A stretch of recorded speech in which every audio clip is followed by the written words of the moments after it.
Our point of rendezvous for yachts, islands, and cuisine has been the island of Anguilla. Its tourism board has provided us with marvelous hospitality and the open arms of friendship for which this island and all the Caribbean is famous.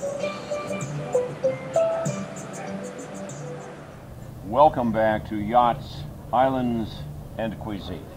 And we're interviewing the lovely Captain Jan Robinson. And I would like to start off by asking Captain Jan, how long has she been, in fact, a ship's captain? Well, I got a boat in 1979. It was a 65-foot motor sailor.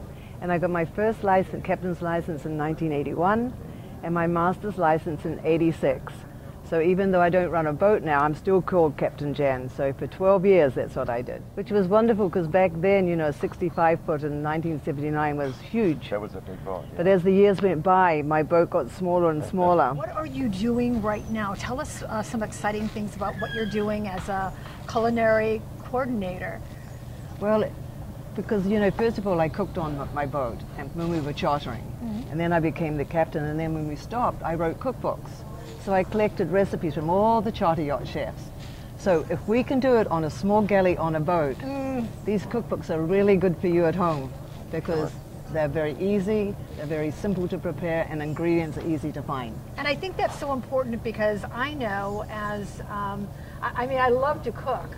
However, my husband's a better cook, but I love simple recipes under 5 ingredients, preferably. But what are some of your favorite recipes? Well, I love now especially to use local sustainable foods. So whichever island I'm on, I like to use the local foods. In fact, the culinary contest that we do, we really specify that now. So, you know, the yachts aren't flying in foods, that they're literally going around and meeting the farmers and getting all the fresh herbs and so forth. Yeah. Wow. In fact, last year our thing was local sustainable food. Now this year it was the 50th anniversary of the Antigua Boat Show, so it was a big blowout banquet. So that no bars hold, so it was pretty exciting. So they did the awards last night, I hear. Who won the award? Well, on the big yachts it was Huntress, which is over 160 feet. And then we had Lady J, she's between 100 and 159 feet. And then we have the boats under 100 feet, and that was by a chef, a young chef on World's End. The competition was close, so it's not, people think it's an easy job. I have 5 judges, and it's not an easy job because they're so close. The competition is fierce. And exactly, what are some of the things that you rate on? What do you look for in a contest? Well, first of all, it's usually presentation, taste, local use of the ingredients, you know, use of all the local ingredients, and then an overall impression. In this case, it was not necessarily easy. I can understand that. How many cooks were represented? We just take 10 in each category. 10 in each category. So it's the first 10 that register on 1st of November that get in.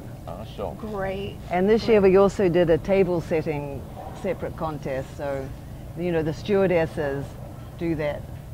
Do the table, so that made it doubly exciting. That sounds wonderful. Someday I would love to be to see this contest. Maybe next year I'll make it. Well, it's usually not held to the public, but from that I do cookbooks, and the cookbooks are called Ship to Shore. Ship to Shore. So there's Ship to Shore, and Sip to Shore, and Sea to Shore, and Sweet to Shore, and Slim to Shore, and Store to Shore. I love it. Glad you asked. But that's wonderful. That's wonderful, and I'm sure that you're an excellent cook. Oh my! Not bad, but I must say I do love being cooked for. Oh yes, don't we all? Don't we all? The islands of the West Indies offer excitement and adventure beyond imagining, and they will all be seen here on Yachts, Islands, and Cuisine.